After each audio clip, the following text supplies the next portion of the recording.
மண்ணே மாமலையே மணியே மாணிக்கமே மரகதமே வைரமே பொன்னே புகழ் சேர் பொன்மலையே சோதி வடிவான ரூபனே என் குருநாதா என் குருநாதா என் குருநாதா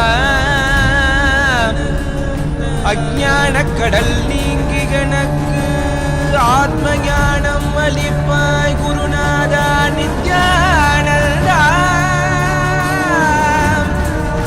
ஆத்ம ஞானம் அளிப்பாய் நித்யா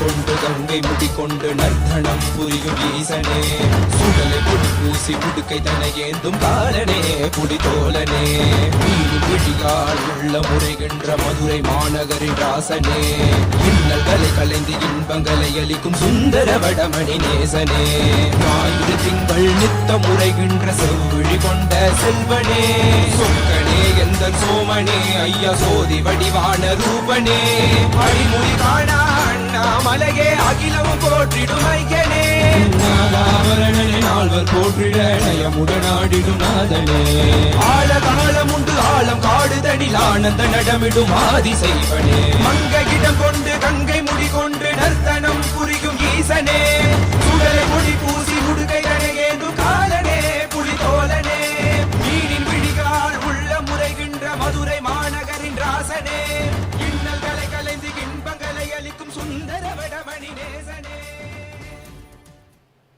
நித்யானந்தேஸ்வர சமாரம்பாம் நித்யானந்தேஸ்வரி மத்யமாம் அஸ்மதாச்சார்ய பர்யந்தாம் வந்தே குரு பரம்பராம்.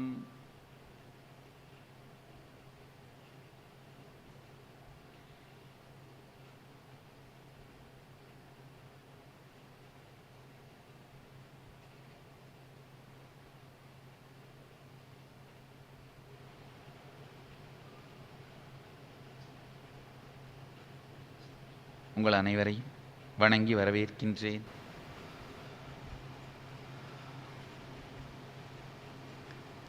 இந்த நிகழ்ச்சியின் மூலமாக, இந்த நித்திய தியான யோகா எனும் இந்த நிகழ்ச்சியின் மூலமாக,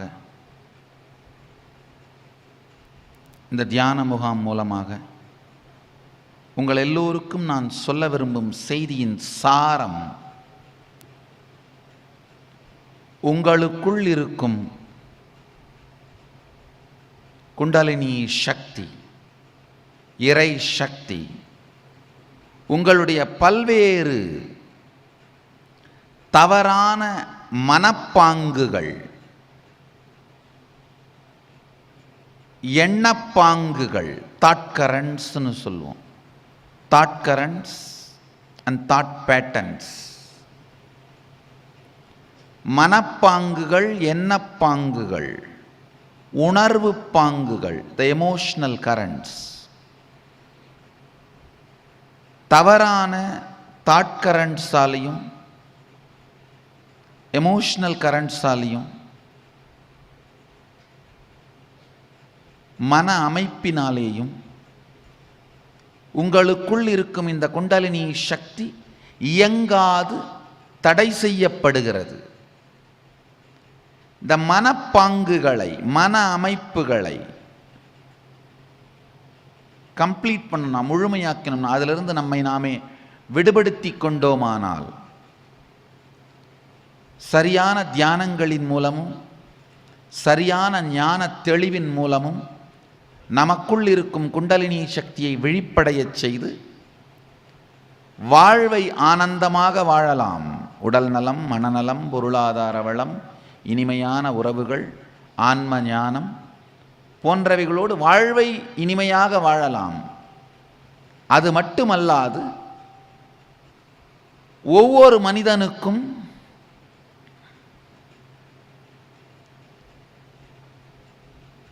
சதாசிவன் ஆகமத்தில் ரொம்ப தெளிவாக சொல்கிறாரு, ஒவ்வொரு மனிதனும் 400 ஆன்மீக சக்திகளை வெளிப்படுத்துவதற்காக 300 ஆண்டுகள் வாழ்வதற்காக அவனுடைய உடல் வடிவமைக்கப்பட்டிருக்கிறதுன்னு சொல்கிறாரு. நமக்குள் பொதிந்திருக்கும் பல்வேறு ஆன்மீக சக்திகளையும் வெளிப்படுத்த இயலும். இதுதான் இந்த 2 நாள் நிகழ்ச்சியின் மூலமாக நான் உங்களுக்கு சொல்ல வர கருத்தின் சாரம். இன்று உங்களோடு பகிரப்பட்ட கருத்துக்கள்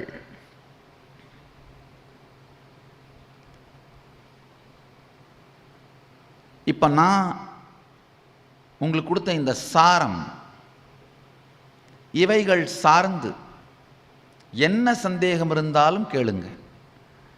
நல்லா ஆழ்ந்து புரிஞ்சுக்குங்க. உங்களுடைய தனிப்பட்ட வாழ்க்கை சம்பந்தப்பட்ட பிரச்சனைகளோ அதற்கான தீர்வுகளையோ கேட்கறதுக்கு நேரம் இருக்குது.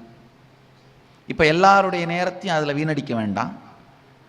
ஆனால் உங்களுக்கும் எல்லோருக்கும் உபயோகமாகின்ற கேள்விகள், இந்த நான் சொன்ன கருத்துக்களை புரிந்து கொள்ளுதல் சார்ந்து அல்லது அந்த கருத்துக்கள் சார்ந்த சந்தேகங்கள்.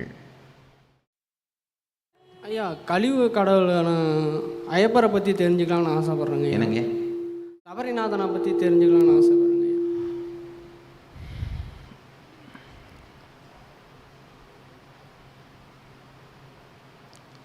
நம்முடைய சனாதன இந்து பாரம்பரியத்தினுடைய பெருமை பல்வேறு தத்துவங்களை இறைவனின் வடிவங்களாக்கி தத்துவத்தை வழிபடுவது, வடிவத்தை வழிபாடு செய்வது. வழிபாடும் வழிபடுதலும் இந்த இரண்டையும் ஒன்றாக்கி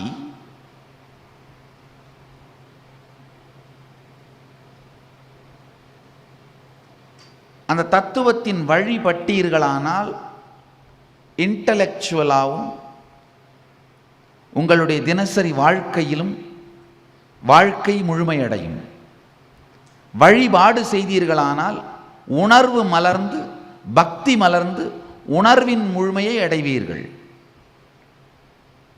இதுதான் நம்முடைய இந்து மதத்தோட இஷ்ட தெய்வ தத்துவம். இதில் சிவன் அப்படிங்கிற தெய்வம் ஞானத்தின் வெளிப்பாடாக, விஷ்ணு அப்படிங்கிற தெய்வம் பக்தியின் வெளிப்பாடாக இரு பெரு சம்பிரதாயங்கள் உருவாகின. இந்த 2 சம்பிரதாயங்களின் முழுமையாகத்தான் சபரிமலை ஐயப்பனை நம்முடைய சாஸ்திரங்களும் புராணங்களும் உருவகிக்கின்றன. சைவத்தின் அறிவு திறமையும் வைணவத்தின் பக்தி வெளிப்பாடும் ஒன்றாய் திரண்டது தான் ஐயப்பனுடைய தத்துவம். அதை நம்முடைய வாழ்க்கையில் கடைபிடிப்பது குறைந்தபட்சம் வருடத்திற்கு ஒரு முறையாவது, சில நாட்களாவது இந்த தத்துவங்களையும் கடைபிடித்து வழிபட்டும் வழிபாடு செய்தும் மேன்மை அடைவதற்கான வழிமுறை தான் சபரிமலை சாஸ்தா வழிபாடு.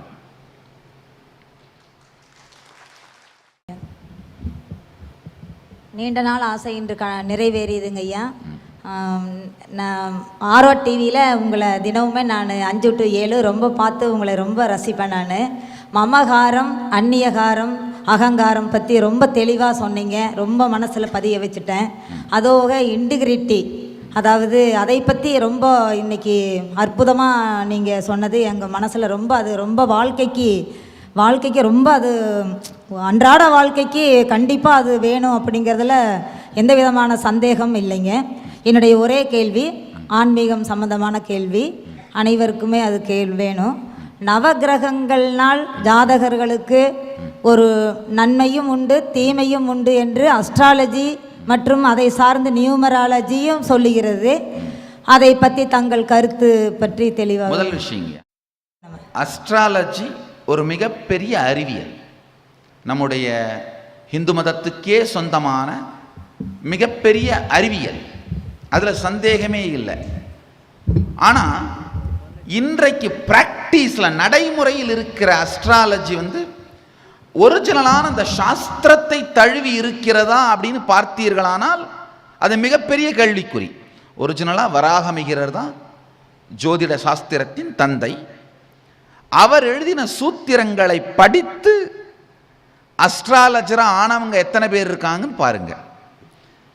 எந்த அஸ்ட்ராலஜர்கிட்ட போனீங்கன்னாலும் ஜோதிடர்கிட்ட போனீங்கன்னாலும் அவர் அந்த சாத்திரங்களை படித்திருக்கிறாரா அப்படின்னு தெரிஞ்சுட்டு அவருடைய உதவி எடுத்துக்கோங்க. சாத்திரங்களை படித்து அதை கடைபிடிக்கின்ற, அதை சார்ந்து கணிக்கின்ற கணிப்புகள் வீணாக போவதே இல்லை. அது மிகப்பெரிய அறிவியல். அது முதல் விஷயம் தெரிஞ்சுக்கோங்க. ரெண்டாவது, ஜோதிடம் கணிப்பதற்கு மட்டுமான அறிவியல் மட்டுமல்ல, மாற்றியமைத்துக் கொள்வதற்கான வழிமுறையையும் தரக்கூடிய அறிவியல். நல்லா புரிஞ்சுக்குங்க. ஒரு குறிப்பிட்ட மன அமைப்பு இருந்தால்தான் குறிப்பிட்ட பிரச்சனைகள் வரும். ஸோ இந்த பிரச்சனை உங்கள் வாழ்க்கையில் கிரகங்களின் மூலமாக வரப்போகிறது அப்படின்னு தெரிஞ்சிட்டு மன அமைப்பை மாற்றுவதுதான் பிராயஷ்சித்தம். அதுதான் சாந்தி செய்தல்.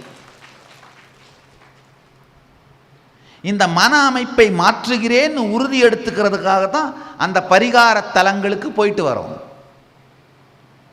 எப்பொழுதும் எது நடந்தாலும் வேதனையாகவே மாற்றி பார்க்க போகிறீர்கள் அப்படின்னா அதுதான் ஏழ்ற. அந்த மன அமைப்பை மாற்றிக்கொள்வதுன்ற உறுதி எடுத்து அந்த உறுதியை சங்கல்பத்தை எடுத்துக்கொள்வதற்காகத்தான் திருநள்ளாறு போகிறது. சாத்திரங்களை சார்ந்து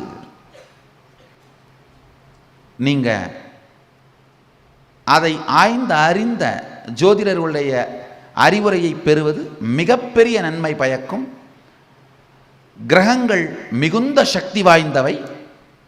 ஆனால் அவைகளால் வருகின்ற கெட்ட பலன்களிலிருந்து தப்பவே முடியாது என்பது பொய். தப்பவே முடியாது அப்படிங்கிறது பொய். மிகுந்த சக்தி வாய்ந்தவை என்பது உண்மை, தப்பவே முடியாது என்பது பொய். ஆழ்ந்து தெரிஞ்சுக்குங்க. ஜோதிடர்கள்ட்ட போனாலும், நியூமராலஜிஸ்ட் போனாலும், ஜெம்மாலஜிஸ்ட் போனாலும், யோகா குருமார்கள்ட்ட போனீங்கன்னாலும், ஆன்மீக குருமார்கள்ட்ட போனீங்கன்னாலும், அவர்கள் உங்களுக்கு என்ன அளிக்கிறார்களோ அது சாஸ்திர பிரமாணத்தோடு ஒத்திருக்கிறதா என்பதை முதல் கேள்வியா வைங்க. நல்லா தெரிஞ்சுக்குங்க. இப்போ இவங்க காலையிலிருந்து என்னெல்லாம் வகுப்படுத்தார்களோ அத்துணை சத்தியங்களும், இப்போ நான் உங்களோட பகிர்ந்துக்கிற சத்தியங்களும் என்னுடைய அனுபூதி. ஆனால் என் அனுபூதி மட்டும் அல்ல, சாஸ்திரங்களும் அதை ஏற்றுக்கொள்கின்றன. சுவாமி உங்களுக்கு சொன்ன ஒவ்வொரு கருத்தையும் என்னால் நம்முடைய மூல சாத்திரங்களான வேதங்களிலிருந்தும் ஆகமங்களிலிருந்தும் மேற்கோள் கொடுக்க முடியும். என்னுடைய ஆத்ம பிரமாணம், அதனால் சொல்லித் தருகின்ற எல்லா கருத்துக்களுக்கும் அதன் பக்க விளைவுகளுக்கும் நான் பொறுப்பு. ஆனால் அது வெறும் என்னுடைய ஆத்ம பிரமாணம் மட்டுமல்ல, சாத்திரங்களின், ரிஷிகளின், முனிவர்களின் ஆப்த பிரமாணமும் கூட. ஜோதிடரிடம் போனாலும் சரி, வாஸ்து நிபுணர்களிடம் சென்றாலும் சரி, வாஸ்துவை பற்றி மிக மிக விரிவாக 10,700 சூத்திரங்களோடு காமிகாகமத்தின் 4வது படலத்தில் சதாசிவன் மிக அருமையாக விளக்கியிருக்கிறார். வாஸ்து நிபுணர்கிட்ட போனாலும், ஜோதிட நிபுணர்கிட்ட போனாலும், ஜெம்மாலஜிஸ்ட்கிட்ட போனீங்கன்னாலும், நியூமராலஜிஸ்ட்டை போனீங்கன்னாலும், யோகா குருமார்கள்ட்ட போனீங்கன்னாலும், இல்லை ஆன்மீக குருமார்கள்ட்ட போனீங்கன்னாலும், அவர்கள் உங்களுக்கு சொல்லித் தருகின்ற விஷயங்கள், அவர்களோடு நீங்கள் வைத்திருக்கும் சம்பந்தம் சாஸ்திரங்களோடு, நம்முடைய பாரம்பரிய சாத்திரங்களோடு ஒத்திருக்கிறதா அப்படின்னு கேட்டாலே நீங்க கேட்டாலே பாதி பிரச்சனை சால்வ் ஆயிடுங்கயா. அவங்க ஒத்திருக்கு இல்லைன்னு சொன்னா நான் எப்படி அது உண்மையா இல்லையான்னு கண்டுபிடிக்கிறது? அது செகண்டரி. நீங்க கேட்க ஆரம்பிச்சீங்கனாலே போதும், 90% பிரச்சனைகள் உங்களுடைய பிரச்சனைகள் தீர்ந்து போயிடும். சாஸ்திரங்களை சாராது, அதாவது நான் நம்முடைய பாரம்பரிய சாஸ்திரங்களை சாராமல் இயங்குகிறேன் யாராவது டிக்ளேர் பண்ணாங்கன்னா தயவு செஞ்சு அங்கே போகாதீங்க. நீங்கள் காக்கா பிரியாணி சாப்பிட்டுட்டு இருக்கீங்க. அது மாதிரியான யோகா குருமார்கள், அது மாதிரியான ஆன்மீக குருமார்கள், அது மாதிரியான ஜோதிடர்கள், அது மாதிரியான வேறு வேறு நியூமராலஜிஸ்ட், ஜெம்மாலஜிஸ்ட், இவங்க யார்கிட்டையும் தயவு செய்து செல்லாதீர்கள். எங்கு நம்முடைய சாஸ்திரம் வந்துங்க காலத்தால் நிரூபிக்கப்பட்டது, டைம் டெஸ்டட், ஃபுல் ப்ரூஃப். இப்போ எனக்கு 1000 அனுபூதி இருக்கலாம், ஆனாலும் என்னுடைய அனுபூதி எதெல்லாம் சாஸ்திரத்தோடு ஒத்து போகிறதோ அதுதான் உலகத்தோடு பகிர்ந்து கொள்ள வேண்டிய, உங்களுக்கு சொல்லித்தர வேண்டிய கருத்துக்கள். பல நேரத்தில் குருமார்களுடைய அனுபூதி அவர்களுக்கு மட்டும் நல்லதா இருக்கலாம், ஆனா உங்களுக்கு நல்லதா இல்லாம இருக்கலாம். அதனால என்னுடைய அனுபூதியும் சாஸ்திரத்தோடு அது ஒத்து போகின்றதாக இருந்தால் மட்டும்தான் உங்களுக்கு கற்றுத்தருவதற்கு நம்முடைய இந்து மதம் அனுமதி அளிக்கின்றது. எனக்கு அனுபூதி இல்லாமலும் உங்களுக்கு கற்றுத்தர அனுமதி கிடையாது. என்னுடைய அனுபூதியா மட்டும் இருந்தாலும் உங்களுக்கு கற்றுத்தர அனுமதி கிடையாது. என்னுடைய அனுபூதியாகவும் இருக்க வேண்டும், சாஸ்திரங்களும் அதோடு நேரடியாக ஒத்துப்போக வேண்டும். அப்போ மட்டும்தான் அதை சொல்லித் தருவதற்கு, அதை உங்களோடு பகிர்ந்து கொள்வதற்கு, உங்களுக்கு அதை தீட்சையாக அளிப்பதற்கு எனக்கு அருகதையும் அனுமதியும் அளிக்கப்படுகிறது. இதுதான் ஸ்கேல்.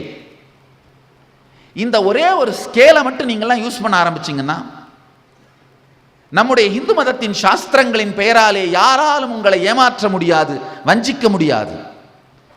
சாஸ்திரங்கள் நம்முடைய வாழ்க்கை முறைகள், நம்முடைய மிகப்பெரிய கலைகள். இது மூலமாக உங்களை யாரும் ஏமாற்ற முடியலைன்னாலே வெளியிலிருந்து யாரும் நம்மளை விமர்சனம் பண்ண முடியாது. பிரச்சனை என்னன்னா, நீங்கள் கேட்க மாட்டேங்கிறீங்க சாஸ்திரத்தோடு அலைண்டா இருக்கான்னு. அதனால் யார் வேணுமானாலும் ஒரு போர்டு போட்டால் போதுன்னு ஆரம்பிச்சிடுறாங்க. ஸோ அப்போ விமர்சனம் பண்ணுறவங்களுக்கு ரொம்ப வசதியாக போயிடுது. ஏன்னா விமர்சனம் பண்ணுறவன்னு இந்து மதத்தை தூய்மைப்படுத்தணுன்றது அவன் விருப்பம் இல்லை, அழிப்பதற்காக விமர்சிக்கிறார்கள், பழிக்கிறார்கள். அவர்களுடைய நோக்கம் தூய்மைப்படுத்துவது அல்ல, அழிப்பது. அழிப்பதற்கு பழிக்கின்ற மூடர்களுக்கு நாம் இடம் கொடுப்பதற்கான காரணம் சாஸ்திர பிரமாணம் இருக்கின்றதா என்று கிராஸ் வெரிஃபை பண்ணாமல் இருக்கிறது தான். எங்கே போனாலும் இவர்கள் சாஸ்திரத்தை சார்ந்து இயங்குகிறார்கள்னா அவர்களுடைய உதவியை எடுத்துக்கொள்ளுங்கள். வாஸ்து மிகப்பெரிய அறிவியல். சின்ன எக்ஸ்பெரிமெண்ட் நீங்களே பண்ணி பாருங்க. ஒரு நாள் ஊறுகாய் செய்யுங்க. அந்த ஊறுகாயை 4 பிரித்து 4 பாட்டிலில் போட்டு ஒரே சைஸ் பாட்டிலில் வீட்டு ஒரே ரூமோட 4 கார்னரில் வைங்க.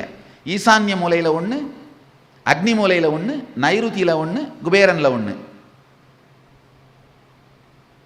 ஜஸ்ட் வச்சுட்டு விட்டுருங்க. ஈசான்யத்தில் வச்சது ஒரே ஒரு வாரத்தில் கெட்டு போயிடும்.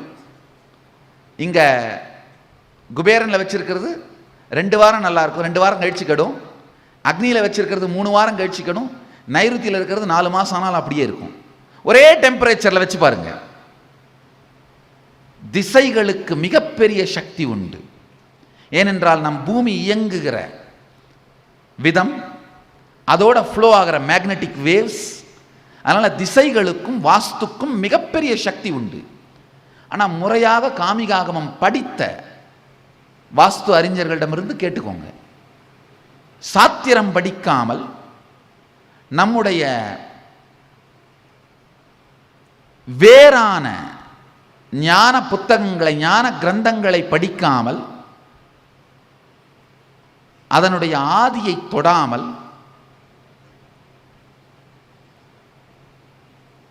மூலத்தை முழுமையாக பிடிக்காமல் சேவை செய்பவர்களுடைய சேவைகளை ஏற்றுக்கொள்ளாதீர்கள்.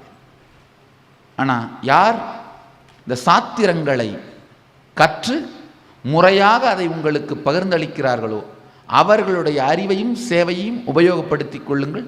நிச்சயமாக இந்த அறிவியல் எல்லாம் நம்முடைய வாழ்க்கைக்கு பெரிய நன்மை செய்யும்.